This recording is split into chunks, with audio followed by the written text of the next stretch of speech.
నమస్తే ఫ్రెండ్స్, నా పేరు Sai Krishna Azad, supreme court advocate. Present మాకు ఢిల్లీలో కూడా ఆఫీస్ ఉంది, అలాగే విజయవాడలో, హైదరాబాద్లో కూడా ఆఫీస్ ఉంది. ఈ వీడియో ఏంటంటే పుష్ప సినిమాకి సంబంధించి హీరో గారు, అంటే ఇక్కడ పాత్రనే తీసుకోండి. మీరు హీరో అంటే అల్లు అర్జున్ గారిని కాదు, ఒక హీరో పాత్రని మాత్రమే తీసుకోండి.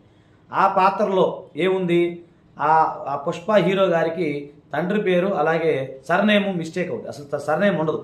మరి ఏం చేయాలి గుర్తుపెట్టుకోండి. దీనికి సంబంధించి అనేక ఇయర్స్ ఎక్స్పీరియన్స్గా మేము ఉన్నాము. దీనికి సంబంధించి లీగల్గా మీరు మీ యొక్క సర్నేమ్ని కానీ ఫాదర్ నేమ్ కానీ లీగల్గా మార్చుకోవచ్చు. కాకపోతే ఇది కొంత సమయం పడుతుంది, కొంత ఎక్స్పెన్సెస్ అవుతుంది. ఇది గజిట్లో మార్చుకోవాలి, దీని డిక్లరేషన్ అంటారు. దీనికి సంబంధించి మీకు అపాయింట్మెంట్ కావాలంటే మా నెంబర్ 9948090355 నెంబర్కి మీరు హైదరాబాద్ కానీ, విజయవాడ కానీ, ఢిల్లీ కానీ, లేదా మరి ఇతర ప్రాంతాల నుంచి కూడా మీరు ఫోన్ చేయొచ్చు. ఓకేనా ఫ్రెండ్స్? అలాగే మన లా మీడియా ఛానల్ మీరు ఫాలో అవ్వండి. థ్యాంక్ యూ, నమస్తే, జై హింద్.